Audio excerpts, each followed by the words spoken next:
अब मेरा चालू नहीं होगा क्या?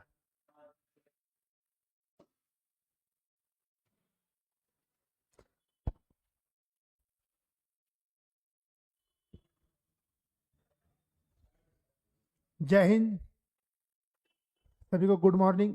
थोड़ा सा लेट हो गया आज, है ना, क्योंकि थोड़ा सा समस्या आ गया था।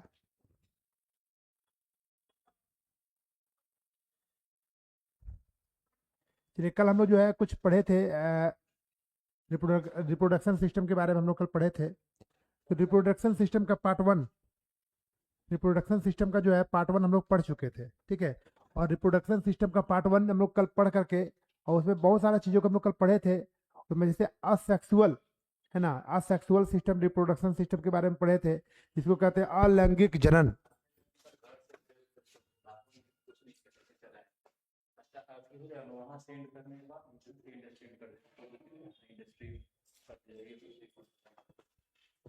तो चलिए चलते हैं आगे, है ना, क्लास को आगे बढ़ाते हुए।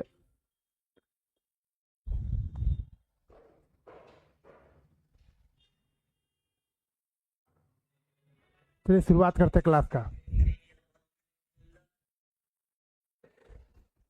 चलिए क्लास को शुरुआत करते हैं। तो बोला गया लैंगिक जनन, है ना। लैंगिक जनन का मतलब हो गया आपका कि सेक्सुअल, है ना, sexual reproduction system, sexual reproduction system, है ना। अब इसमें क्या क्या होता है तो आप लोग जो है हमें समझना पड़ेगा। देखिए, नर जनन, है ना, नर जनक हो गया और नर युग्मक हो गया, है ना। तो इन लोग जो है मिल करके क्या क्या करता है, देखिए, इसका जो हो गया मेल पेरेंट, और इसका जो स्पर्म होता है ना, इसका जो स्पर्म होता है यानी नर से जो स्पर्म का ये होता है, और इधर से जो फीमेल होते हैं, फीमेल का जनक जो होता है उसका क्या होता है, अंडाणु होता है, अंडाणु होता है। और दोनों का जब, है ना, जब दोनों का मिलन होता है तो उसको कहते हैं क्या, संयुग्मन। क्या कहते हैं, संयुग्मन कहते हैं, जिसको क्या कहते हैं, फर्टिलाइजेशन। क्या कहते हैं, फर्टिलाइजेशन, ठीक है। तो ये सब तो समझ में आता है सबको, है ना, इसमें कुछ ज़्यादा बताने की जरूरत है नहीं कि मादा का जो मादा युग्मक है और नर का जो होता है नर युग्मक है, और दोनों जब मेल मेल यहाँ पे होता है उसको कहते हैं निषेचन। इसी का नाम क्या दिया गया है, निषेचन। इसे वो कहते हैं क्या, निषेचन, ठीक है। निषेचन कहते हैं, फर्टिलाइजेशन कहते हैं, ठीक है। चलिए आगे चलते हैं। नेक्स्ट बोला गया है क्या, परिभाषा इसका देखा जाए तो बोला गया इस प्रकार के जनन में नर युग्मक शुक्राणु स्पर्म व मादा युग्मक, है ना, मादा युग्मक अंडाणु एग के संयुग्मन पर नई संतति का जन्म होता है ना। इसी से हमारा क्या होता है, नया संतति जो होता है, नया आगे जो जनरेशन बढ़ता है वो इसी से होता है। उसके बाद बोला गया है क्या, नर और मादा दोनों की भागीदारी अनिवार्य होती है ना, दोनों की भागीदारी अनिवार्य होती है। 100% दोनों में 50-50% का क्या होता है, चांस 100% बनता है। उसके बाद बोला गया क्या, युग्मनज, है ना। इसके बाद जैसे देखिए ये फर्टिलाइजेशन होता है, उसके बाद ये क्या बनता है, युग्मनज, है ना, युग्मनज यानी जायगोट बनता है। क्या बनता है, जायगोट। और उसके बाद नया संतान बनता है और नए संतति का जन्म होता है। क्या होता है, नए संतति का जन्म होता है, ठीक है। तो चलिए आगे चलते हैं इसके बाद, है ना। इसके बाद हम लोग आगे बढ़ते हैं थोड़ा सा। अब बोला गया कि मानव प्रजनन के चरण, है ना। मानव प्रजनन जो होता है, मानव का जो प्रजनन होता है उसमें कौन कौन से चरण होते हैं, कौन कौन सा इसमें जो है फेज होता है, कैसे कैसे ये आगे बढ़ता है, उसके बारे में भी क्या करेंगे, हम लोग जानकारी रखेंगे। देखिए बोला गया है क्या, सबसे पहले बोला गया युग्म जनक, है ना, युग्म जनन। उसके बाद देखिए इसमें क्या होता है, नर और मादा युग्मक का निर्माण होता है। दोनों का दोनों जब मिलता है तो दोनों का निर्माण यहीं पे होता है। क्या होता है, दोनों का निर्माण यहीं पे होता है। देखिए इसमें ये एग हो गया, है ना, एग हो गया, और ये क्या हो गया, स्पर्म हो गया, एग हो गया, स्पर्म हो गया। उसके बाद जब दोनों का निर्माण जब होता है, देखिए इसका फिलोपियन ट्यूब हो गया और इसका जो हो गया ये हो गया। दोनों का जब मिलन होता है, दोनों का गैमेटो ये होता है, नर और मादा का युग्मक का निर्माण जब होता है, तो यहाँ पे देखिए वीर्य रोपण, है ना, वीर्य रोपण मतलब स्पर्म, स्पर्म जो होता है वो अंदर की ओर जाता है। स्पर्म क्या होता है, अंदर की ओर जाता है, ठीक है। उसके बाद निषेचन भी होता है, इसी में क्या होता है, निषेचन, फर्टिलाइजेशन होता है ना। यहाँ पे अंडा है, अंडा में जो है क्या करता है, ये जाता है यहाँ पे स्पर्म, ना, ये स्पर्म जाता है और यहाँ पे निषेचन की क्रिया होती है, यानी फर्टिलाइजेशन की क्रिया होती है। युग्मनज का निर्माण होता है। क्या होता है, ये युग्मनज का निर्माण होता है, जिसमें एक कोशिकीय, क्या होता है, एक कोशिकीय युग्मनज का बनना होता है, ठीक है। नर व मादा युग्मकों का संलयन होता है, दोनों का जो है यहाँ पे मिलन होता है और दोनों का संलयन होता है ना, दोनों का मिलन होता है, दोनों का संलयन होता है। फिर आरोपण, आरोपण का मतलब होता है कि इम्प्लांटेशन ना, इम्प्लांटेशन मतलब दोनों का जो है एक जगह पे गर्भाशय में स्थापन होता है। गर्भाशय समझते हैं ना, हाँ, गर्भाशय में जो है इम्प्लांटेशन होता है, गर्भाशय में जाकर के क्या होता है, एक जगह से जमा होता है।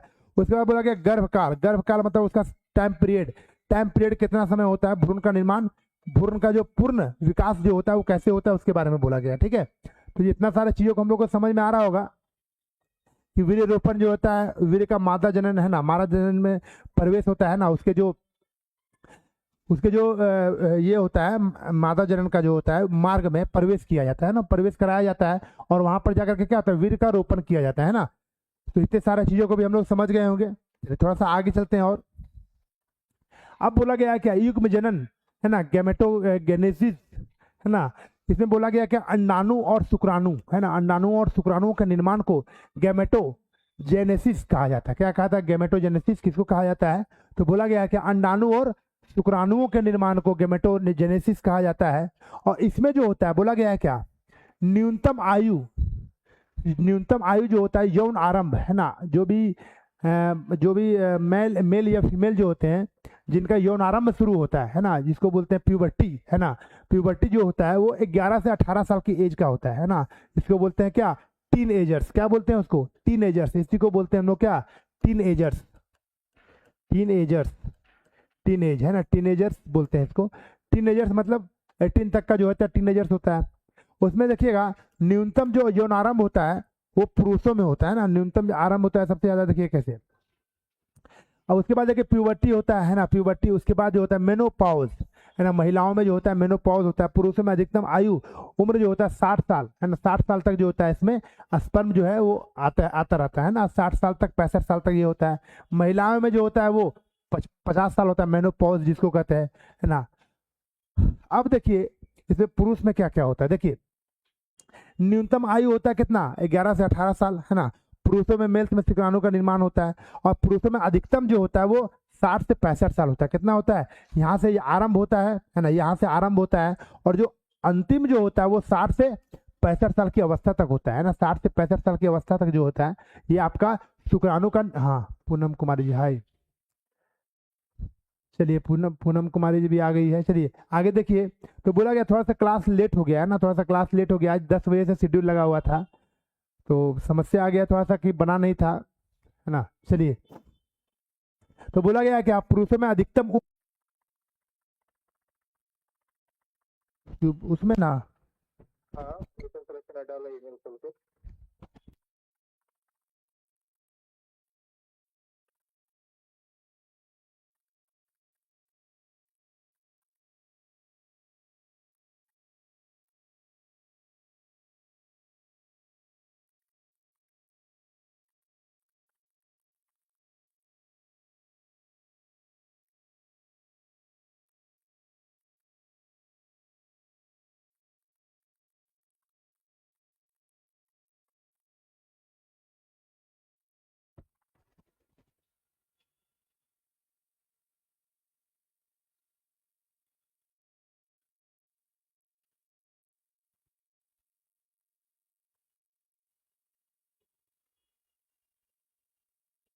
चलिए तो हम लोग आगे शुरुआत करते हैं ना। कुछ लाइट का इश्यू आ गया था, लाइट कट गया है ना, तो इन्वर्टर से ये चल रहा है।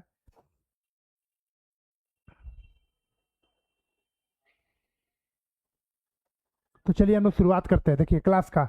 इसमें बोला गया था क्या अंडाणु और शुक्राणु के बारे में बोला गया था है ना। और इसमें देखिएगा इसमें न्यूनतम आयु जो होता है लड़कियों में भी वो कितना होता है 11 से 18 वर्ष होता है। कितना होता है 11 से 18 वर्ष होता है। और इसमें देखिएगा अंडाणु का जो निर्माण होता है, अंडाणु का जो निर्माण होता है वो किस किस प्रोसेस से होता है ना, किस किस प्रोसेस से होता है महिलाओं।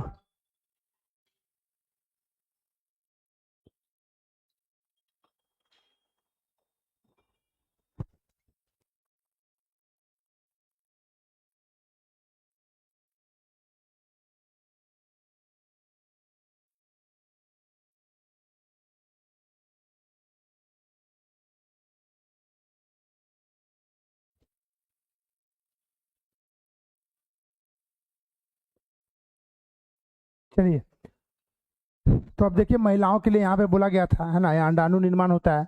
और देखिए यहाँ पे प्रोसेस क्या होता है महिलाओं में जो होता है, तो सबसे पहले ये याद रखना है कि स्टार्टिंग जो होता है ना, स्टार्टिंग जो होता है महिलाओं के लिए तो उसको क्या कहते हैं है ना, और पुरुषों में ये जो होता है उसको क्या कहते हैं है ना। तो ये देखिएगा 50 साल की उम्र में, 50 साल की उम्र में जो महिलाएं जो होती है उसकी अधिकतम आयु जो 50 साल हो जाती है उसमें रजोनिवृत्ति आ जाती है। क्या होती है? रजोनिवृत्ति होती है। और ये अधिकतम आयु 50 वर्ष तक ही होता है, ठीक है। न्यूनतम आयु जो होता है 11 से 18 वर्ष होता है, यहाँ से शुरुआत होता है यौनारंभ प्यूबर्टी जो होता है, और अधिकतम जो होता है वो 50 वर्ष तक ही होता है। क्या होता है? 50 वर्ष तक ही होता है, ठीक है। चलिए आगे देखते हैं हम लोग। देखिए इसमें बोला गया है क्या, वीर्य रोपण और निषेचन, है ना। वीर्य रोपण यानी वीर्य को रोपना वाला, मतलब ये होता है आपको क्या, इंसेमिनेशन और फर्टिलाइजेशन, है ना, फर्टिलाइजेशन। अब इसमें बोला गया है क्या, वीर्य रोपण, है ना, वीर्य रोपण जिसमें नर युग्मकों का मादा जननांग क्षेत्रों में अन्न स्थानांतरण, है ना। कभी भी देखे होंगे ये स्पर्म जो होता है, स्पर्म जो होता है ये मादा जननांग में जो होता है वो स्पर्म को क्या किया जाता है ना, स्थानांतरण किया जाता है, मतलब एक जगह से दूसरी जगह पे। जय माता दी सर जी, जय माता दी प्रोराइडर जी। चलिए अब क्या बोला गया है कि कभी भी नर युग्मक जो होते हैं वो मादा जननांग क्षेत्र में क्या करते हैं, वो स्थानांतरण करते हैं। क्या करते हैं? स्थानांतरण करते हैं, मतलब जो भी इसका जो वीर्य होता है वो यानी फीमेल के बॉडी में क्या करते हैं, ट्रांसफर करते हैं। फीमेल के बॉडी में क्या करते हैं, ट्रांसफर करते हैं। उसी को क्या कहते हैं, स्थानांतरण करना। क्या करते हैं? स्थानांतरण करना, ठीक है। फिर देखिए निषेचन की बात किया जाता है, फर्टिलाइजेशन की बात किया जाता है। तो फर्टिलाइजेशन में क्या होता है, अंडाणु जिसको कहते हैं ओवरी, है ना, अंडाणु हो गया, और शुक्राणु हो गया जिसको कहते हैं स्पर्म, है ना। दोनों का संलयन यानी दोनों जब मिलता है उसी को हम लोग क्या कहते हैं, दोनों जब मिलता है तो उसी को क्या कहते हैं, निषेचन कहते हैं, फर्टिलाइजेशन कहते हैं, ठीक है। अब उसमें देखिएगा लोकेशन देखिएगा, शुक्राणु और डिंब का निषेचन है। डिंब मतलब हो गया क्या, अंडाशय। दोनों का जो निषेचन होता है वो महिलाओं के फिलोपियन ट्यूब में होता है। कहाँ होता है? फिलोपियन ट्यूब, है ना, फिलोपियन ट्यूब इसको कहते हैं। देखिए ये आपका होता है फिलोपियन ट्यूब, है ना, फिलोपियन ट्यूब ये होता है, ठीक है। और यहाँ पर आकर के देखिए यहाँ पे क्या होता है, फिलोपियन ट्यूब में जमा होता है, इसको क्या कहते हैं, फिलोपियन ट्यूब कहते हैं, है ना। ये हो गया अंडाशय हो गया, ये ट्यूब यही वाला है, इधर से आता है ना। शुक्राणु जो होता है यहाँ से स्पर्म जो है क्या होता है, इन करता है ना, यहाँ से स्पर्म जो है इन करता है, और जा करके धीरे धीरे क्या होता है, यहाँ पर आकर के जमा होता है ना, यहाँ पे जमा होता है यहाँ पे, और जमा होकर के क्या करता है, ये ओवरी में डेवलपमेंट यहीं पे होता है, ठीक है। तो ये गर्भाशय हो गया आपका यूटेरस, ये हो गया फिलोपियन ट्यूब, है ना, ये हो गया आपका क्या ओवरी, और ये हो गया आपका क्या शुक्राणु यहाँ से प्रवेश करना, ठीक है। तो ये चीज आप सबको क्या हो रहा है, समझ में आ रहा होगा कि क्या क्या ये दिया हुआ, कैसे कैसे ये सिस्टम काम करता है, ठीक है। तो यहाँ पे हम लोग को समझ में क्या क्या आया, सबसे पहले हम लोग को याद करना क्या है, फिलोपियन ट्यूब, है ना। जो बच्चे का जो डेवलपमेंट होता है वो गर्भाशय में होता है। कहाँ होता है? गर्भाशय में, यानी यूटेरस में होता है, ठीक है, यूटेरस में होता है। और जो जाता है वो फिलोपियन ट्यूब के माध्यम से क्या होता है, जाता है, ठीक है, फिलोपियन ट्यूब के माध्यम से ये जाता है, ठीक है। तो यहाँ तक ये बात आपको समझ में आया होगा, ठीक है। आगे चलते हैं नेक्स्ट में, देखिए और आगे क्या क्या दिया हुआ है। देखिए युग्मनज, जायगोट, है ना, जायगोट का फॉर्मेशन कैसे कैसे होता है और इम्प्लांटेशन कैसे होता है। देखिए गर्भाशय की दीवार, क्या होता है, गर्भाशय की दीवार, इसको कहते हैं क्या, गर्भाशय की दीवार, है ना। भ्रूण, यहाँ पे जाकर के क्या होता है, ये भ्रूण है ना, एम्ब्रायो, है ना। कभी भी जब जाकर के वहां पे जब बच्चे शुरुआत में होते हैं या स्टार्टिंग फेज में, यानी 10-15 दिन 20 दिन 1 महीने का जब बच्चा होता है, तो उसमें इसको एम्ब्रायो ही कहा जाता है। क्या कहा जाता है? एम्ब्रायो। और इसको जो भोजन मिलता है वो गर्भनाल के द्वारा मिलता है। किसके द्वारा मिलता है? गर्भनाल, याद रखिएगा, गर्भनाल के द्वारा मिलता है ना। ये आपको पूछा जाता है भ्रूण को खाना कैसे मिलता है, तो गर्भनाल के द्वारा मिलता है, ठीक है। और आरोपण स्थल जो होता है वो यहाँ से होता है। देखिए आरोपण स्थल, ठीक है। मनुष्य में आरोपण मानव प्रजनन का वह चरण है जिसमें भ्रूण की दीवार पर अंततः स्थापित हो जाता है, ठीक है। उसके बाद देखिएगा यहाँ पे युग्मनज का निर्माण कैसे करता है। देखिए अंडाणु है, ये अंडा हो गया, ठीक है, अंडा हो गया। जब यहाँ से ये निषेचन की क्रिया होती है, और ये क्या होता है, ये शुक्राणु जो होता है यहाँ से होता है। जब दोनों का मिलन हो जाता है, जब मिलन हो जाता है उसी को कहते हैं क्या, जायगोट। क्या कहते हैं? जायगोट कहते हैं। फर्टिलाइजेशन होता है, उसके बाद जायगोट का निर्माण करता है। फर्टिलाइजेशन का मतलब होता है क्या, मिलना, दोनों का मतलब मिलना होता है। और आगे अस्सलाम वालेकुम सर जी, अस्सलाम वालेकुम। चलिए फिर बोला गया है कि फर्टिलाइजेशन की क्रिया होने के बाद जब ये इम्प्लांटेशन हो जाता है तो उसको कहते हैं जायगोट। क्या कहते हैं? जायगोट की क्रिया कहते हैं, यानी युग्मनज की क्रिया कहते हैं। क्या कहते हैं? युग्मनज की क्रिया कहते हैं, ठीक है।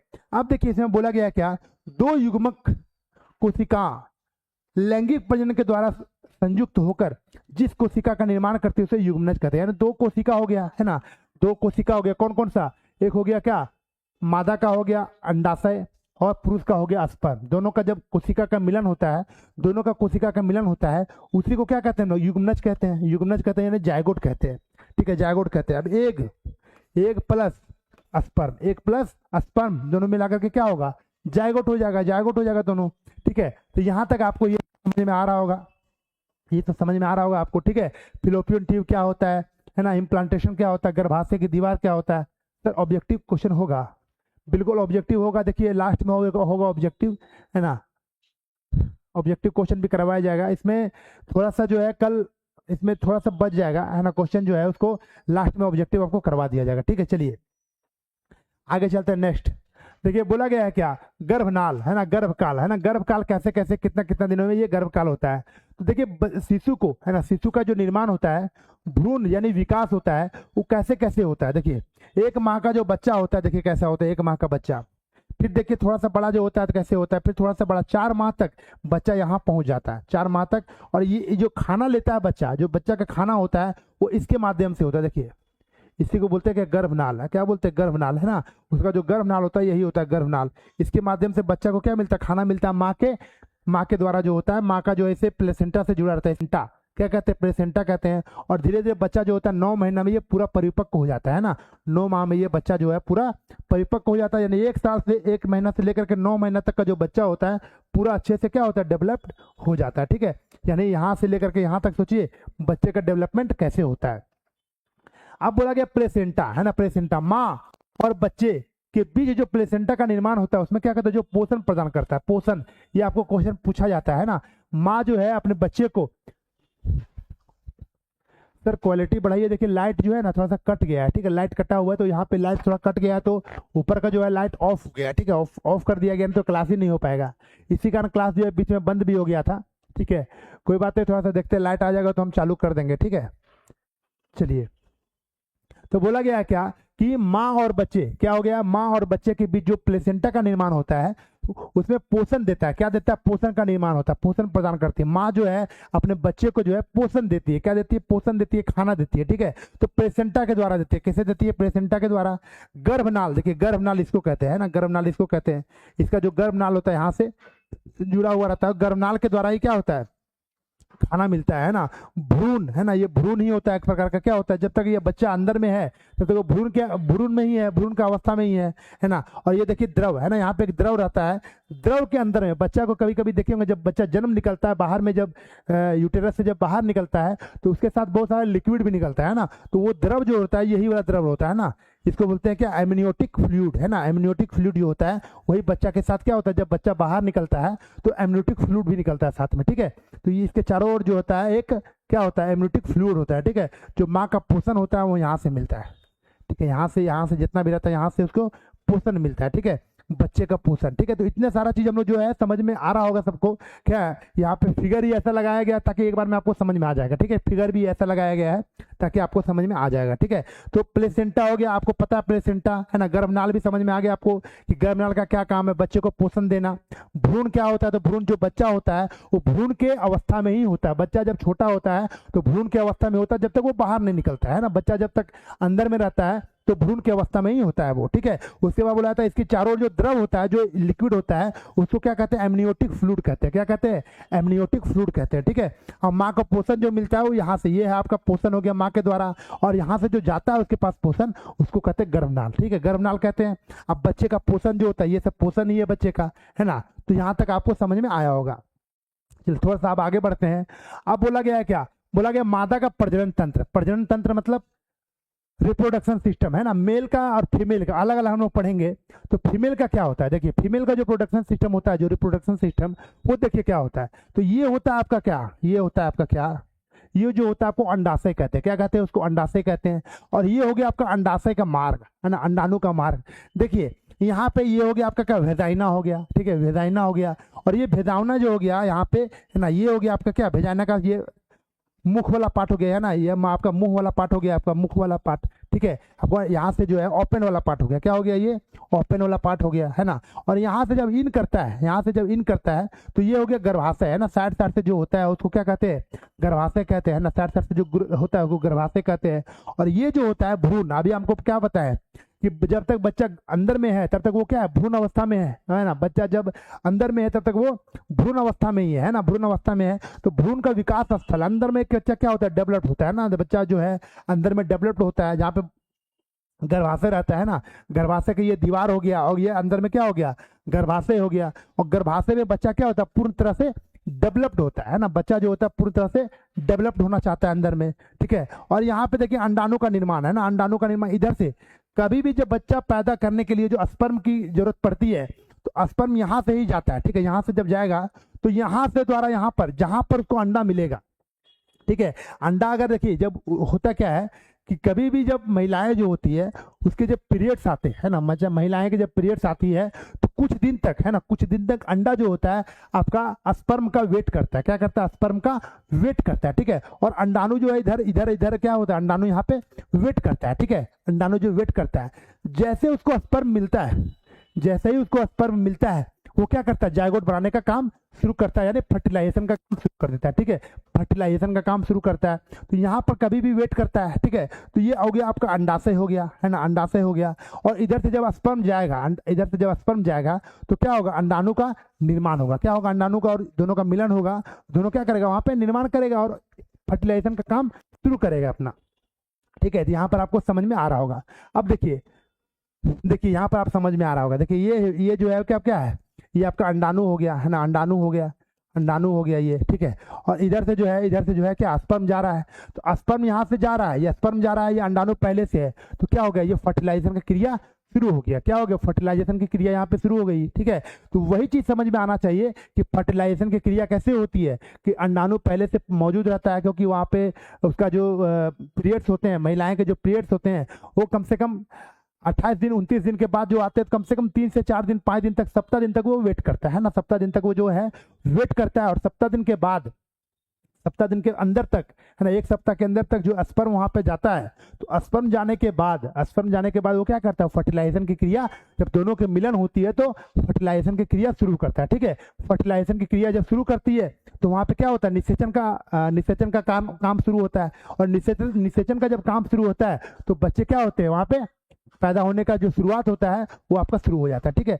गर्भ जो है, गर्भ एक तरह से फैल जाता है, ठीक है। चलिए हम लोग यहाँ पे, आपको समझ में आ गया होगा। अब देखिए बोला गया है क्या, प्राथमिक जननांग है ना, प्राइमरी जो जेनिटल ऑर्गन्स होते हैं वो क्या होते हैं। तो बोला गया है महिलाएं में क्या होती है, तो महिलाएं में जो होती है वो अंडाशय होता है। क्या होता है, आपको पूछा जाएगा कि महिला का जननांग क्या होता है, प्राइमरी जननांग बोला गया है। तो प्राइमरी क्या होता है, तो प्राइमरी जो होता है वो अंडाशय होता है। क्या होता है, याद रखिएगा, ये क्वेश्चन पूछा गया है, ठीक है। प्राइमरी क्या होता है, प्राइमरी बोला गया है ना। तो प्राइमरी में बहुत लोग उल्टा पुल्टा मार देगा, योनि मार देगा, ये सब मार देगा, नहीं। इसमें क्या होता है, प्राइमरी जो होता है वो अंडाशय होता है। क्या होता है, प्राइमरी अंडाशय होता है, जहां पे अंडाणु का निर्माण होता है ना। तो प्राथमिक जननांग अगर बोला जाए, प्राथमिक जननांग अगर बोला जाए तो क्या होगा, अंडाणु होगा, याद रखिएगा, अंडाशय होगा है ना, ओवरी होगा। क्या होगा, ये ओवरी होगा, ठीक है, ओवरी होगा, ये याद रखिएगा। फिर बोला गया द्वितीय जननांग क्या होता है, तो अंडवाहिनी। अंडवाहिनी का मतलब होगा फिलोपियन ट्यूब है ना, साइड साइड से जो फिलोपियन ट्यूब होता है, ये होता है आपका फिलोपियन ट्यूब है ना, ये होता है आपका फिलोपियन ट्यूब। तो ये आपका सेकेंडरी हो गया। क्या हो गया, ये सेकेंडरी हो गया। क्या हो गया, ये सेकेंडरी हो गया, ठीक है। तो द्वितीय अगर बोला जाए तो द्वितीय आपको समझ में आ गया होगा, किसको कहते हैं द्वितीय, तो द्वितीय कहते हैं कि अंडवाहिनी को, है ना। उसके बाद इसी के साथ आपका गर्भाशय भी हो गया है ना, उसके बाद यूटेरस और योनि है ना, ये सब दूसरा में आता है। क्या होता है, ये दूसरा में आता है, जहां गर्भ और भ्रूण का क्या होता है, विकास होता है ना। प्राइमरी आपको पूछा जाए कि सबसे पहला प्राइमरी जननांग क्या होता है, तो आपको बताना होगा कि अंडाशय होता है। क्या होता है, ओवरी होता है, अंडाशय होता है, ठीक है। उसके बाद आपको द्वितीयक बोला जाए तो अंडवाहिनी होता है, यानी अंडा जो जिस मार्ग से जाता है, अंडा जो होता है यानी अंडाशय जो अंडा जो होता है जिस मार्ग से जाता है उसी को क्या कहते हैं, फिलोपियन ट्यूब कहते हैं, यानी अंडवाहिनी कहते हैं। क्या कहते हैं, अंडवाहिनी कहते हैं। और गर्भाशय जो होता है साइड से होता है, ठीक है। गर्भाशय जो होता है, ये गर्भाशय की दीवार होगा, ये गर्भाशय हो गया। ये क्या हो गया, ये पूरा का पूरा गर्भाशय हो गया। देखिए ये हो गया क्या, पूरा का पूरा ये हो गया गर्भाशय। क्या हो गया, ये इसको कहते हैं गर्भाशय है ना, ये हो गया गर्भाशय, ठीक है। तो यहाँ पर आपको समझ में आ रहा होगा, बहुत कुछ समझ में आया होगा थोड़ा थोड़ा। चलिए आगे चलते हैं और कुछ समझते हैं और डिप में समझते हैं, ठीक है। चलिए आगे चलते हैं। देखिए अब बोला गया महिला प्रजनन प्रणाली के कार्य के मुख्य भाग क्या क्या है ना। अब मुख्य कार्य के भाग क्या क्या है इसके बारे में थोड़ा सा समझने का प्रयास करेंगे।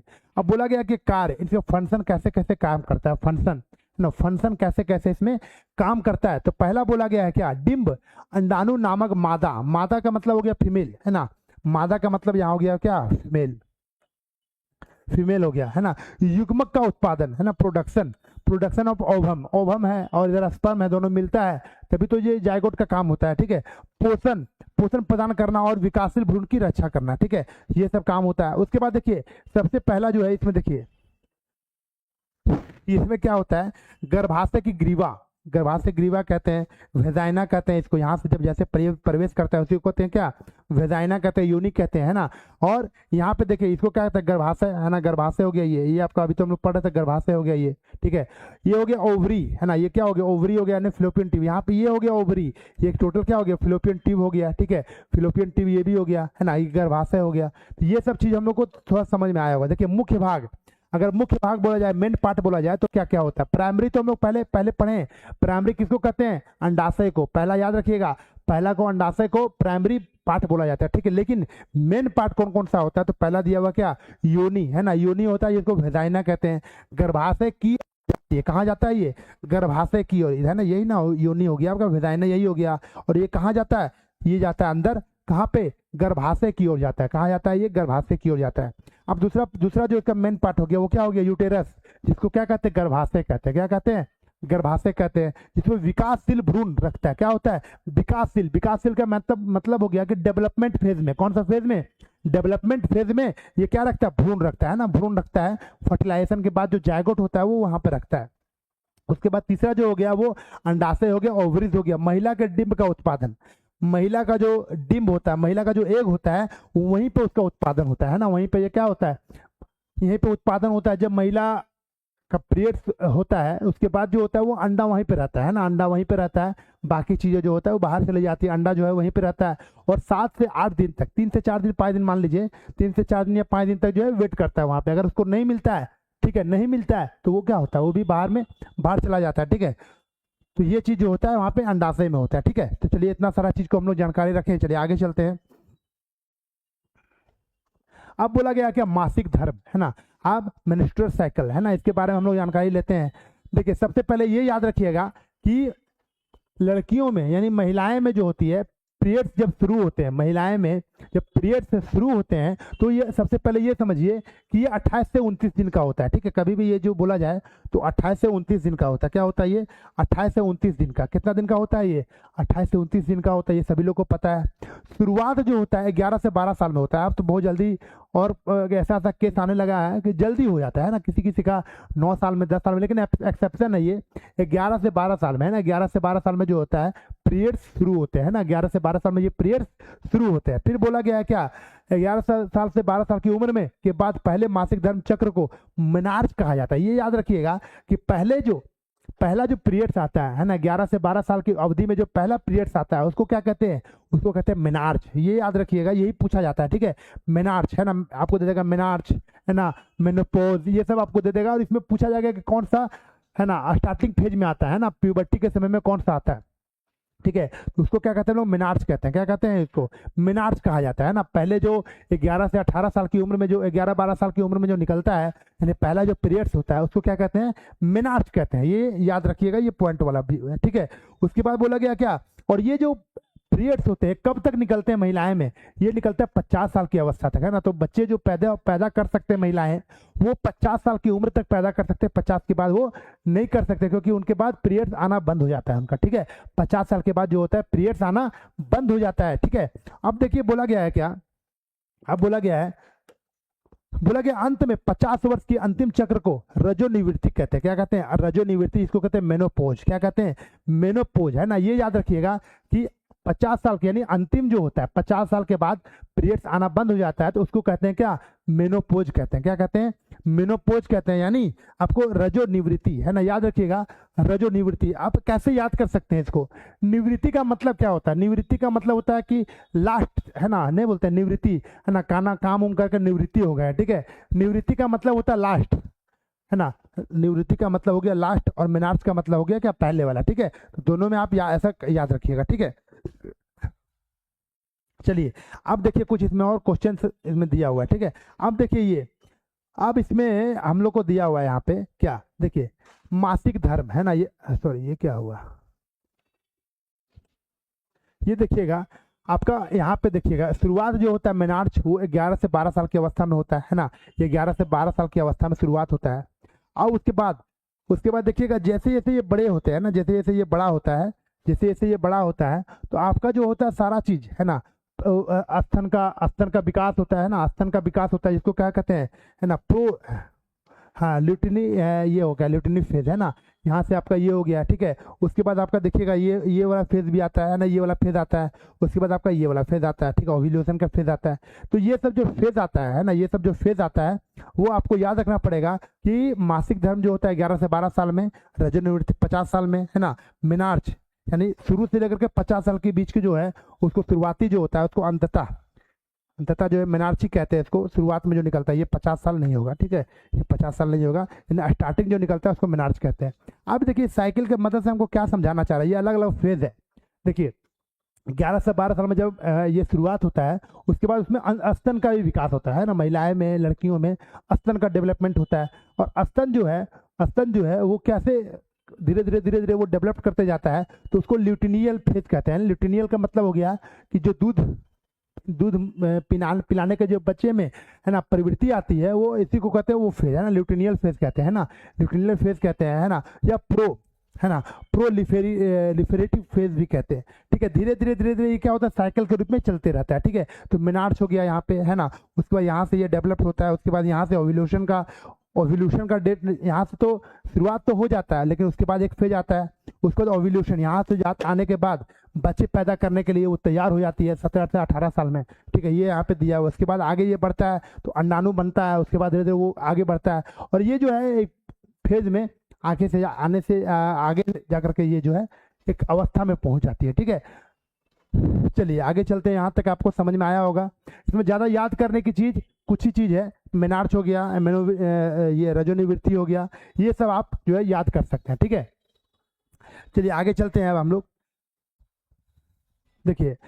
लोग देखिएगा कुछ चीज़ें और, मासिक चक्र के चरण है ना, कौन कौन से मासिक चक्र के चरण होते हैं, कौन कौन से मासिक चरण के है ना। तो देखिए क्या क्या बोला गया, मासिक चरण है ना, मेंस्ट्रुअल फेज बोला गया क्या, गर्भाशय की मोटी परत को जो गर्भावस्था के समर्थन में करती है। अब आवश्यक नहीं है कि इसलिए से योनि से बाहर रक्त, बलगम और उत्तक निकलती है ना। अब क्या होता है कि जब गर्भाशय की परत ना, देखते होंगे जब कभी भी महिलाएं में जब ये आपका क्या बोलते हैं उसको, जब पीरियड्स निकलती है तो पीरियड्स जो निकलता है वो बाहर निकलता है कैसे, योनि से ही बाहर निकलता है ना, वेजाइना से ही बाहर निकलता है। और उसमें क्या क्या रहते हैं, तो जितने सारे रक्त हो गया, सिर्फ रक्त ही नहीं रहते हैं ना, रक्त रहते हैं, बलगम रहते हैं और उत्तक है ना, टिश्यू रहते हैं, बहुत सारे चीज में क्या होता है निकलता है ना। लोग बोलता है खाली ब्लड है, नहीं ब्लड नहीं है, उसमें बहुत सारा चीज निकलता है, उत्तक है ना, टिश्यू, छोटे छोटे बहुत सारे टिश्यू रहते हैं, बलगम रहते हैं और रक्त रहते हैं, ये तीनों मिला करके क्या होता है ये बाहर निकलता है ठीक है।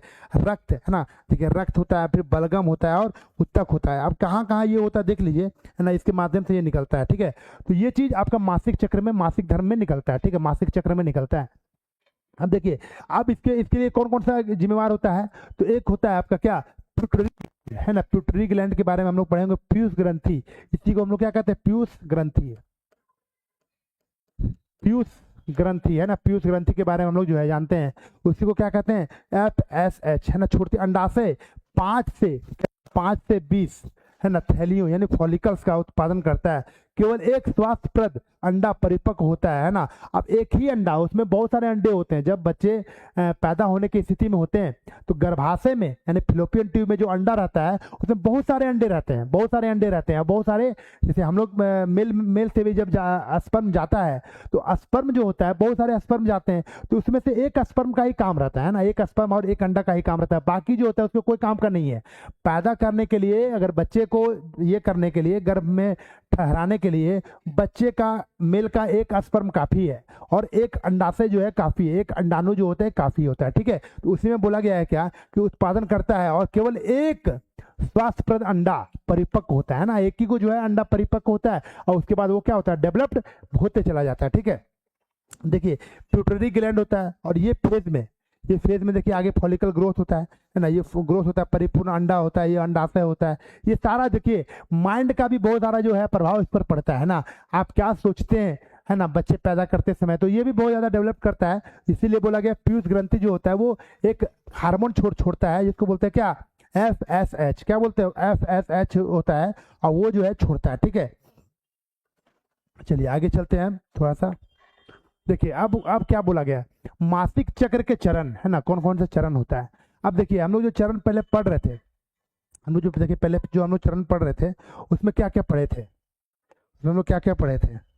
देखिए यहाँ पे हम लोग पढ़े थे पहले मासिक धर्म, फिर ल्यूटिकल, फिर ल्यूटिनियल, ल्यूटियल, फिर ये पढ़े थे, फिर ये पढ़े थे। ठीक है, और उसी का जो है उसी का हम लोग ये आगे पढ़ रहे हैं ना, उसी का ये हम लोग आगे पढ़ रहे हैं, ये याद रखिएगा। देखिए फॉलिक्यूलर चरण पढ़े है ना, मासिक चक्र चरण पहले पढ़े, उसके फॉलिक्यूलर वाला पढ़े। ठीक है, उसके बाद आगे जो है हम लोग इसी का पढ़ेंगे। ठीक है, अब देखिए इसमें बोला गया क्या, डिंब का उत्सर्जन।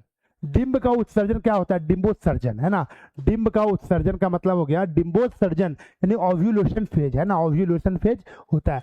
LH जिसको बोलते हैं एक हार्मोन है ना, एक हार्मोन है जिसको क्या कहते हैं हम लोग, ल्यूटिकल हार्मोन है ना, ल्यूटिकल हार्मोन बोलते हैं ना, ल्यूटिकल हार्मोन बोलते हैं। और वो क्या करता है, हार्मोन को ट्रिगर करता है ना, हार्मोन ट्रिगर, हार्मोन को मतलब बढ़ाता है, उत्तेजित करता है।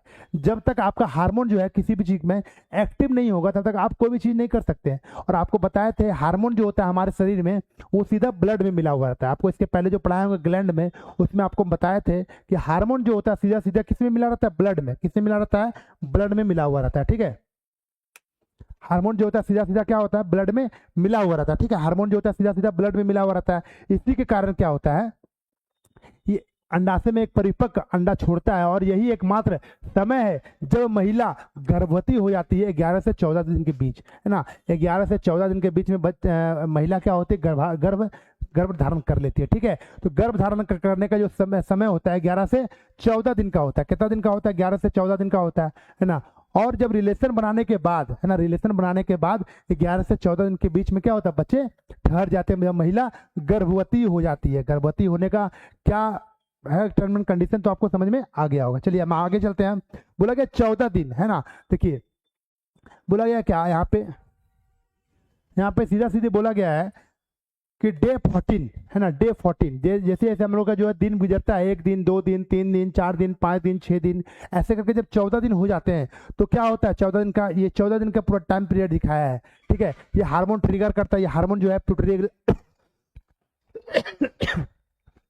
पीयूष ग्रंथि से जो हार्मोन यहाँ पे एक्टिव होता है। और यहाँ पे एक्टिव होने के बाद 14 दिन के बाद ये क्या होता है, अंडाशय जो होता है पूरा तरह से क्या होता है, ये गर्भ के रूप में गर्भवती हो जाती है। ठीक है, गर्भधारण के लिए सर्वोत्तम समय क्या होना चाहिए उसके लिए बताया है। उपजाऊ खिड़की है ना, फर्टिलाइजेशन विंडो क्या होता है, देखिए आपको 14 दिन तक है ना, वहां पे आपको बताया था कि गर्भवती जब होता है, गर्भवती जो महिलाएं होती है तो 14 दिन तक, 7 से 8 दिन तक, यानी 14 दिन तक इसमें दिया हुआ है कि 14 दिन तक जो है वो गर्भ धारण ठहरने का मतलब क्या बोलते हैं उसको, अंडा जो होता है वो बहुत दिन तक 14 दिन तक वहां पे वेट करता है। 14 दिन तक वेट करता है, 8 दिन 9 दिन नहीं होता है, 14 दिन तक अप्रोक्स मानिए कि 14 दिन तक वेट करता है। ठीक है, 14 दिन के बाद अगर उसके 14 दिन के अंदर में अगर आप रिलेशन बनाते हैं और स्पर्म की वहां पे उपस्थिति होती है तो क्या होगा, बच्चा जो है गर्भवती, मतलब महिलाएं जो होती है गर्भवती होती है। ठीक है, तो आपको यहाँ पे समझ में आ गया होगा 14 दिन का ना, 1 2 3 दिन, यहाँ पे 14 दिन तक। ठीक है, 14 दिन तक।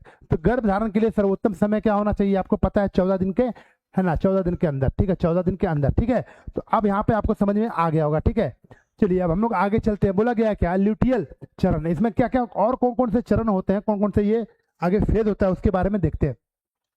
बोला गया क्या, अंडा छोड़ने के बाद है ना, अंडा जो होता है वो छोड़ने के बाद कूप कॉपर्स है ना, कूप कॉपर्स ल्यूटियम कॉपर्स के में बदल जाता है, जो प्रोजेस्टेरोन है ना। प्रोजेस्टेरोन क्या होता है, एक हार्मोन होता है जो महिलाएं में पाया जाता है, प्रोजेस्टेरोन छोड़ता है। यह गर्भाशय की परत को मोटा रखता है ना, गर्भाशय की परत को क्या करता है, मोटा रखता है।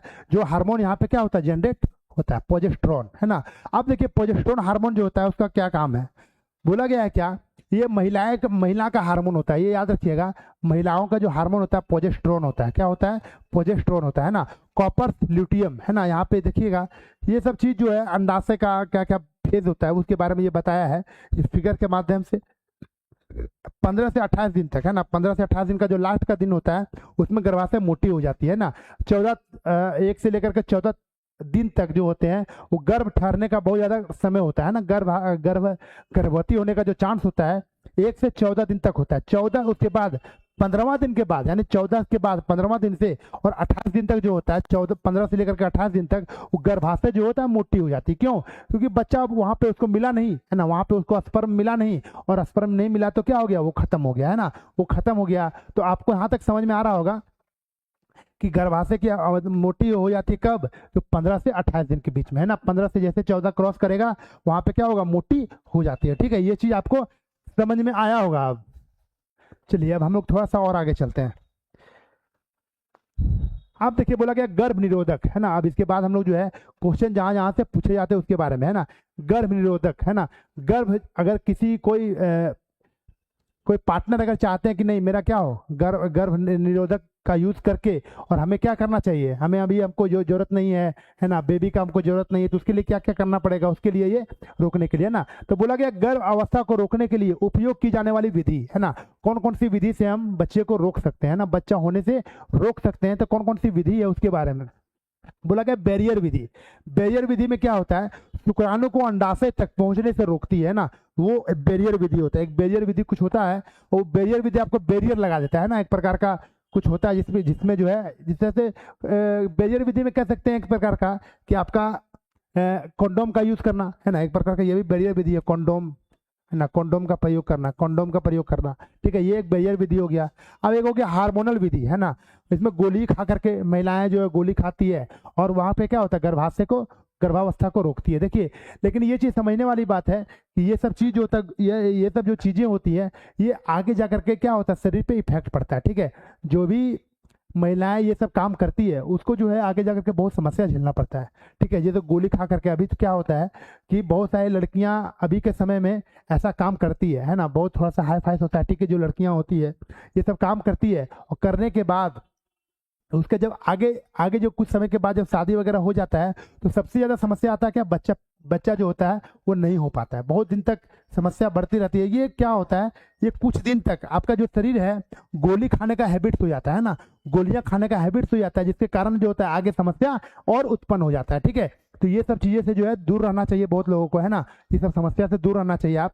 उसके बाद बोला गया गोली खा करके केवल प्रोजेस्टेरॉन जो ओव्यूलेशन को रोकती है और रोकती है, ये आपको बोला गया। ठीक है, यानी जहां पर ये बच्चा जाता है, यानी वहां पर जो है वो अंडाशय को क्या करती है, वो खत्म कर देती है। ठीक है, वहां पे ये खत्म कर देती है, यानी गोलियों का भी प्रयोग किया जा सकता है। अब देखिएगा एक होता है कॉपर टी है ना, कॉपर टी, एक होता है कॉपर टी है ना, कॉपर टी, ये टी जो है कॉपर का होता है, कॉपर के आकार का टी बना हुआ होता है ना, कॉपर के आकार का टी बना हुआ होता है, कॉपर टी बोलते हैं, क्या बोलते हैं, कॉपर टी बोलते हैं। तो बोला क्या गया है इसमें, बोला गया है टी आकार की संरचना, टी आकार की संरचना जिसे योनि के यानी वेजाइना के माध्यम से गर्भाशय में डाल दिया जाता है ना, अंदर में देखिए यहाँ पे डाल दिया गया है ना, इसको जो ऐसे करके पुश करके है ना, इसको यहाँ पे देखिए, इसको देखिए यहाँ पे ये चीज है ना, आप बढ़िया से समझ में आ जाएगा आपको। देखिए इसको जो है, इसको क्या करता है, ये दोनों को जो है दबा देता है, ये दोनों को, यानी ये वाला दोनों को दबा दिया जाता है, और ये अंदर में पुश कर दिया जाता है, और अंदर में पुश करने के बाद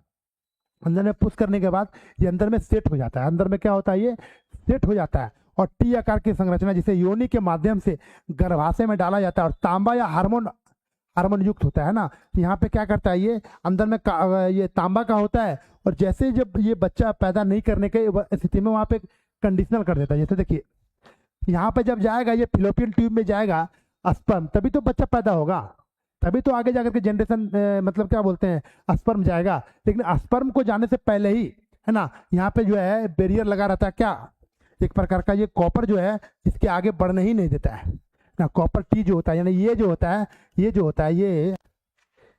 जो पुच्छी होता है, ये आगे इसको स्पर्म को बढ़ने नहीं देता है, इसके कारण जो होता है स्पर्म जो होता है फिलोपियन ट्यूब तक पहुंच नहीं पाता है। ठीक है, चलिए अब हम लोग आगे चलते हैं, यहाँ तक आपको समझ में आया होगा। ठीक है, चलिए अब देखिए बोला गया है क्या, नर प्रजनन तंत्र है ना। अब हम लोग जो है इतने देर तक हम लोग महिला के बारे में पढ़ रहे थे, अब पुरुष के बारे में पढ़ते हैं ना, कि मेल में क्या क्या चीज होता है, मेल में कौन कौन सी विधि होती है ना, उसके बारे में हम लोग पढ़ते हैं। तो मेल रिप्रोडक्शन सिस्टम, देखिए मेल रिप्रोडक्शन सिस्टम है ना। अब मेल रिप्रोडक्शन सिस्टम में क्या क्या होता है, देखिए एंड्रोलॉजी है ना, एंड्रोलॉजी चिकित्सा क्षेत्र का संबंध पुरुष के प्रजनन स्वास्थ्य से संबंधित है ना। मुख्य अंग सबसे पहले क्या क्या होता है, नलिकाओं का तंत्र है ना, डक्ट, डक्ट बोलते हैं, मुख्य अंग जो होता है वो डक्ट कहते हैं। और डक्ट में क्या होता है, डक्ट में जो होता है शुक्र नलिका है ना, शुक्र का नलिका है ना। शुक्र नलिका किसको कहते हैं, तो शुक्र नलिका जो होता है, देखिए ये हो गया आपका शुक्र है ना, शुक्राशय इसको कहते हैं, सेमिकल वेसल्स है ना, प्रोटेस्ट, कॉपर है ना, मूत्र मार्ग, मूत्राशय, वृषण। और वृषण देखिए, वृषण कहते हैं किसको, देखिएगा महिला पुरुष में जो दूगो है ना, दूगो झूला हुआ रहता है ना, देखिए होंगे आप, ऐसे करके दूगो रहता है, दूगो रहता है ना, उसी को क्या कहते हैं हम लोग, उसी को हम लोग कहते हैं क्या, वृषण है ना, उसी को कहते हैं क्या, टेस्टिस, टेस्टिस है ना, उसी को हम लोग कहते हैं क्या, टेस्टिस कहते हैं, क्या कहते हैं, टेस्टिस। अब उसमें जो है, उसी में हमारा क्या होता है, स्पर्म रहता है, उसी में जो है मेल का जो स्पर्म रहता है वो उसी में रहता है, मेल का स्पर्म क्या रहता है, उसी में रहता है, ठीक है। अब देखिए मुख्य अंग में बोला गया नलिकाओं का तंत्र, इसमें बोला गया अधिवृषण है ना, एपिडेमिस है ना, एपिडेमिस, और शुक्र नलिका है ना, उसमें शुक्र नलिका होती है। और ये जो होता है वृषण की जोड़ी होती है ना, वृषण की जोड़ी होती है, कौन कौन सा, देखिए शुक्राशय, प्रोस्टेट ग्रंथि और ये कॉपर ग्रंथि है ना, ये 3 प्रकार का इसमें आता है। देखिए कॉपर ग्रंथि कहाँ होता है, देखिए ये जो हो गया आपका क्या, ये हो गया आपका वृषण हो गया, ये टेस्टिस हो गया है ना, ये टेस्टिस हो गया, अब वृषण हो गया ये, और ये मूत्र मार्ग हो गया है ना, यहाँ पे देखिए ये जो है आपका मूत्र मार्ग हो गया है ना, ये आपका मूत्र मार्ग हो गया इधर से। इसमें जो होता है, इसमें दूगो है ना, आगे जाकर के क्या होता है कि 2 रास्ता होता है, उसमें एक रास्ता आगे जाकर के मिल जाता है, दोनों का एक रास्ता जो आकर के मिल जाता है।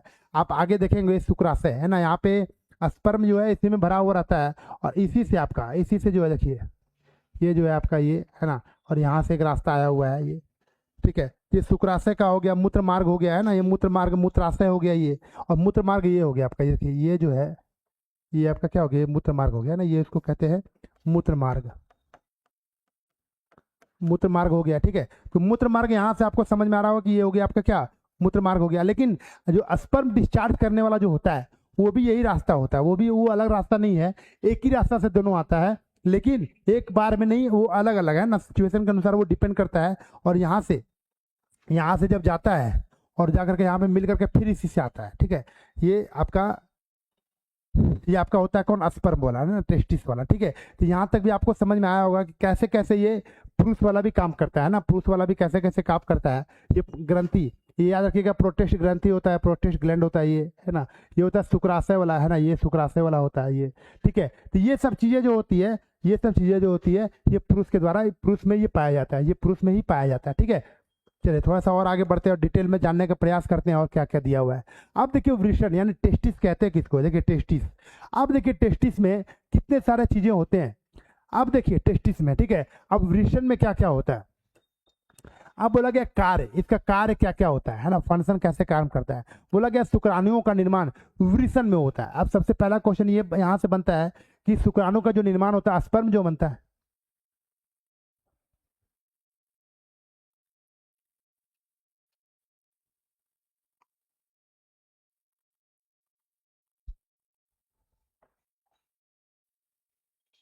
चलिए तो बोला गया क्या, शुक्राणुओं का निर्माण वृषण में होता है, कहाँ होता है, वृषण में निर्माण होता है, ठीक है। और वृषण क्या होता है, नलिकाएं छोटी छोटी बनी रहती है, शुक्राणुओं का निर्माण होता है ना। तो ये सब चीजें फंक्शन जो होता है, सबसे पहले आपको पूछा जाएगा क्या एग्जाम में कि शुक्राणुओं का निर्माण कहाँ होता है, तो शुक्राणुओं का निर्माण जो होता है वो आपको वृषण में होता है, कहाँ होता है,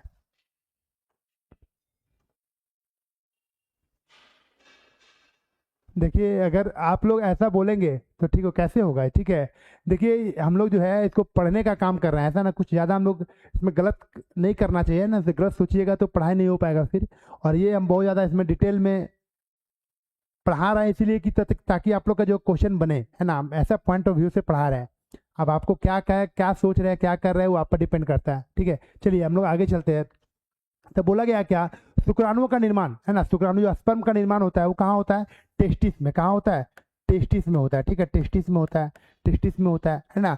और उसके बाद बोला गया इसका जो तापमान होता है, हमेशा तापमान जो होता है वो जितना हमारे बॉडी का टेम्परेचर होता है, हमारे शरीर में जितने भी बॉडी का जो टेम्परेचर होता है उससे 2 से 2.5 डिग्री कम होता है, तभी वो क्या होता है। आप देखे होंगे हमारे शरीर में जो टेस्टिस होते हैं, जो हमारे शरीर में टेस्टिस होते हैं, यानी वृषण जो होते हैं, वृषण जो होते हैं वो शरीर के बाहर होते हैं। शरीर के बाहर क्यों होते हैं? क्योंकि उसका जो टेम्परेचर चाहिए वो हमारे शरीर से क्या होना चाहिए, कम होना चाहिए। इसीलिए देखते होंगे हमारे शरीर के बाहर होते हैं। वो क्या होते हैं, मेल पार्ट जो होते हैं, मेल के जो पार्ट होते हैं, वृषण जो होते हैं, वो शरीर के बाहर क्यों होते हैं? अगर आपको पूछा जाएगा तो उसका टेम्परेचर क्या होता है, कम होना चाहिए। उसका टेम्परेचर कम होना चाहिए 2 से 2.5 डिग्री। ठीक है, तो 2 से 2.5 डिग्री टेम्परेचर कम होगा, हाँ, ताकि ठंडा रहे। बिल्कुल अमन जी, ताकि तो क्या हो, बॉडी के टेम्परेचर से क्या होता है, कम रहता है। इसी के कारण बोला गया है शरीर के तापमान 37 डिग्री टेम्परेचर है, उससे 2.5 डिग्री तक कम तापमान पर बनते हैं ना। अगर वो ज्यादा मतलब हीट होगा तो क्या होगा, देखते होंगे आप, नाइटफॉल की समस्या है, नाइटफॉल की समस्या भी उसमें ज्यादा आता है। ठीक है, तो ये सब जो होता है ये आपको समझना पड़ेगा। ठीक है, इसका देखिए, इसका जो टेम्परेचर होता है 34.5 डिग्री होता है, इसमें जो होता है 37 डिग्री होता है। ठीक है, तो ये सब जो है प्रॉब्लम होता है। उसके बाद देखिएगा अंडाकार है ना, ओव्यूल, ये ना, ये भी हो गया ओव्यूल। ठीक है, ये भी आपको ओव्यूल हो गया। अब इसमें देखिए ओव्यूल जो होता है, इसमें डायमीटर क्या होता है, 4 से 5 डिग्री लंबाई होता है और 2 से 3 डिग्री इसका क्या होता है, चौड़ाई होता है। ठीक है, तो ये सब आपको आकार वगैरह है। ठीक है, चलिए बहुत सुंदर, आगे चलते हैं हम लोग।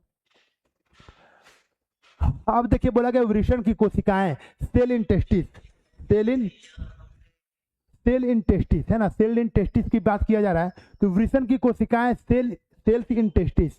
अब बोला गया क्या, वृषण में 3 प्रकार की कोशिकाएं होती है। कितने प्रकार की? 3 प्रकार की कोशिकाएं होती है। कौन कौन सा होता है देखिए, पहले बोला गया स्पर्मेटोजेनिक है ना, और इसमें बोला गया एक और सर्टोली, और एक बोला गया है लिडिक है ना। 3 प्रकार की जो होते हैं कोशिकाएं पाई जाती है, किसमें, मेल में 3 प्रकार की कोशिकाएं पाई जाती है ना, जिसको स्पर्म है ना। स्पर्म क्या होता है, स्पर्म मेटोजेनिक है ना, इसमें क्या होता है, शुक्राणु जनन है ना, शुक्राणु जनन स्पर्म का जो है आगे कार्य करता है ना। उसके बाद पोषक तत्व है ना, उसको भी तो पोषक तत्व की जरूरत पड़ती है, उसको भी तो जहां जहां पोषक तत्व की जरूरत पड़ती है वहां वहां मिलना चाहिए। उसके बाद बोला गया क्या, टेस्टोस्टेरोन, क्या, पुरुष में जो होता है, पुरुष का जो हार्मोन होता है, पुरुष हार्मोन, अभी महिला का पढ़ रहे थे क्या हम लोग, महिला का पढ़ रहे थे ना, हाँ, तो ये पुरुष का भी हार्मोन आपका टेस्टोस्टेरोन। कौन सा हार्मोन है, महिला में अलग होता है प्रोजेस्टेरोन होता है ना, और इसमें जो होता है टेस्टोस्टेरोन। आपको पूछा जाएगा कि पुरुष का हार्मोन कौन सा होता है, हाँ, एस्ट्रोजन होता है ना, प्रोजेस्टेरोन होता है ना, इसमें होता है आपको क्या, प्रोजेस्टेरोन भी होता है, एस्ट्रोजन भी होता है महिलाएं में, हाँ, और इसमें जो होता है आपको टेस्टोस्टेरोन होता है। ठीक है, याद रखिएगा कैसे, तो पुरुष का जो होता है टेस्टिस होता है, क्या होता है, पुरुष में टेस्टिस होता है, टेस्टिस, और टेस्टिस की क्या बना है, टेस्टोस्टेरोन है ना, टेस्टिस से बना हुआ है टेस्टोस्टेरोन। कभी भी गलती मत मारिएगा, ऐसा नहीं कि एस्ट्रोजन मार दीजिएगा, आपको ऑप्शन दिया जाएगा एस्ट्रोजन, प्रोजेस्टेरोन और टेस्टोस्टेरोन, तीनों आपको ऑप्शन दिया जाएगा और पूछा जाएगा सिर्फ और सिर्फ पुरुष का, तो आपको सही से बताइएगा क्या, टेस्टोस्टेरोन किसके लिए फेमस है। ठीक है, पुरुष हार्मोन है ये, और निर्माण करता है किसका, टेस्टिस का। किसका निर्माण करता है, टेस्टिस का निर्माण करता है। ठीक है, तो ये आपको याद रहना चाहिए। सब क्वेश्चन एग्जाम में आता है, बिल्कुल आता है, बिल्कुल एग्जाम में आता है। प्रीवियस ईयर जाइएगा, रेलवे में तो भर भर के क्वेश्चन पूछता है एग्जाम में, सब एग्जाम में क्वेश्चन पूछा जाता है। देखिए एग्जाम में आपको, एग्जाम में सिर्फ और सिर्फ मानव से सबसे ज्यादा क्वेश्चन पूछा जाता है, मानव से, पेड़ पौधे से, जंतु पेड़ पौधे से ज्यादा क्वेश्चन पूछा जाता है, और मैक्सिमम क्वेश्चन इससे पूछा जाता है। कल हम आपको क्वेश्चन करवा रहे थे डीएलएड का, तो उसमें ज्यादा क्वेश्चन पूछे जाते हैं। ठीक है, ठीक है, बहुत अमन जी, बहुत सुंदर। भूमिका डीएलएड में आता है, बिल्कुल आता है, हाँ सर बिल्कुल आता है। चलिए आगे चलते हैं। आगे देखिए बोला गया है क्या, पुरुष का ग्रंथियां, कौन कौन सी ग्रंथियां होती हैं और कौन कौन सी नलिकाएं होती है। देखिए अब इसमें देखिए थोड़ा सा क्या क्या दिया, मूत्राशय, मूत्र मार्ग, तो समझ में आता होगा आपको, विशन। ठीक है, ये आपको। अब देखिए इसमें बोला गया है क्या, एसेसरी डक्ट का मतलब होता है नलिका। डक्ट का मतलब क्या होता है, डक्ट का मतलब होता है नलिका, डक्ट का मतलब होता है नलिका। बोला गया है वृषण से शुक्राणुओं को स्थानांतरित करते हैं ना, वृषण से शुक्राणुओं को, वृषण मतलब टेस्टिस से है ना, टेस्टिस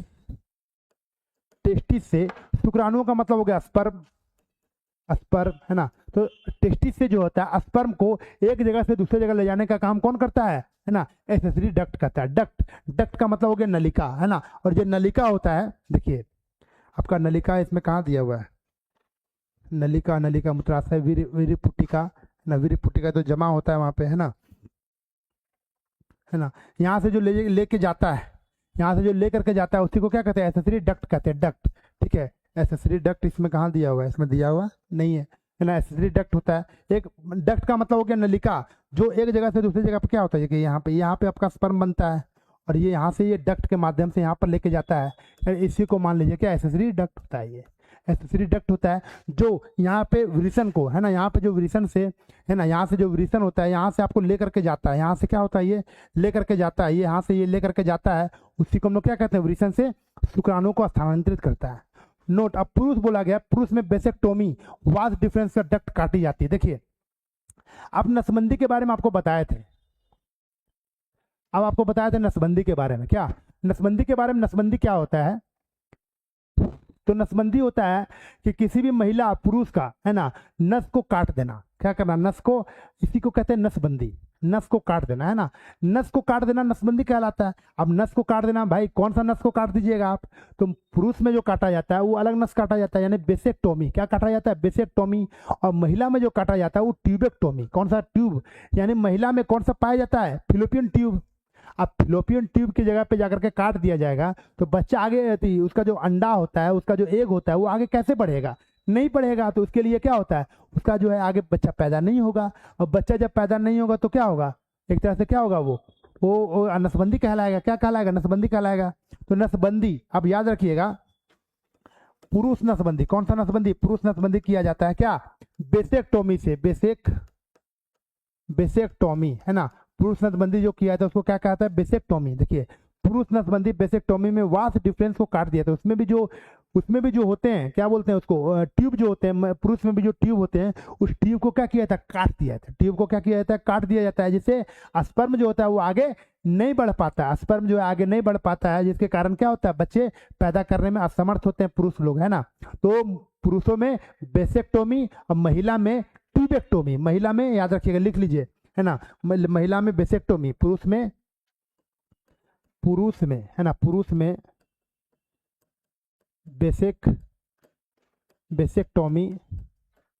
बेसेक्टोमी और महिला में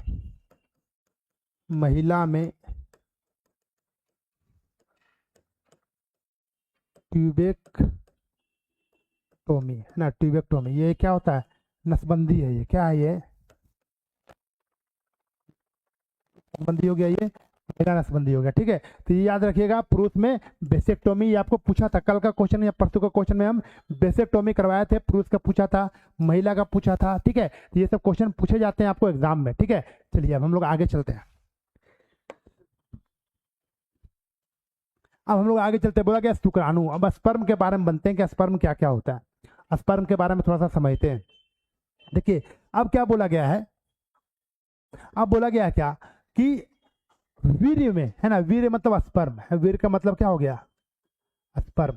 वीर्य में एक बार में शुक्राणुओं की संख्या 200 से 300 मिलियन होती है। आप समझिए कि स्पर्म, है ना, स्पर्म जो होता है 200 से 300 होता है। कितना होता है, 200 से 300 मिलियन होता है। एक बार जब स्पर्म, है ना, एक बार जो स्पर्म बनता है तो उसमें 200 से 300 मिलियन होते हैं। कल्पना भी नहीं कर सकते हम लोग, है ना, इतना छोटा छोटा होता है। चलिए अब देखिए, अब आगे बोला गया है क्या, देखिए यहाँ वीर्य है, ये स्पर्म है ना, सीमेन जिसको कहते हैं, यहाँ पे एजैकुलेट, है ना, एजैकुलेट। जब यहाँ पे छोटे छोटे, देखिए एक यहाँ पे जाता है तो कितना स्पर्म होता है, और इस बच्चे को पैदा करने के लिए सिर्फ एक स्पर्म काफी होता है, एक स्पर्म क्या होता है, काफी होता है, ठीक है। तो ये आपको 200 मिलियन से 300 मिलियन होते हैं। और प्रजनन की जो दर होती है वो कितना होता है, 60% रेट होता है ना, 60% होता है। उसके बाद बोला गया क्या, 60% सक्सेस होता है, और मोटिलिटी, क्वालिटी और इंडिकेशन होता है, ठीक है। उसके बाद आगे देखिए, यहाँ पे बोला गया है कि आपको शुक्राणु के निर्माण में टेस्टोस्टेरोन सहायक होता है। आपको बताया अभी कौन सा होता है, तो टेस्टोस्टेरोन जो होता है ये आपको सहायक होता है, यही आपको क्या होता है, सहायक होता है। अब देखिए इसमें बोला गया विशन, है ना, टेस्टोस्टेरोन, हार्मोन, ये सब जो है आपको समझ में आया होगा, ठीक है। तो देखिए कल जो है हम लोग फिर से इसका जो है थोड़ा सा चैप्टर और बचा हुआ है, जो पौधे वाला बचा हुआ, कौन सा बचा हुआ, पौधे का पार्ट, है ना, पौधे वाला पार्ट बचा हुआ है। और कल जो है इसका ऑब्जेक्टिव क्वेश्चन भी करेंगे, है ना। करीब जितना क्वेश्चन कल और आज दो क्लास हम लोग किए हैं, दोनों क्लास का कल ऑब्जेक्टिव क्वेश्चन लाया जाएगा, है ना। ऑब्जेक्टिव क्वेश्चन जो आपको पॉइंट ऑफ व्यू, एग्जाम के पॉइंट ऑफ व्यू से जो इंपॉर्टेंट होगा, है ना, इंपॉर्टेंट होगा, वही क्वेश्चन को कल लाया जाएगा। और थोड़ा सा 10 से 20 मिनट का और क्लास बचा हुआ है, उसको भी ऐड करके लाया जाएगा, ठीक है। तो मिलते हैं नेक्स्ट क्लास में, तब तक के लिए जय हिंद,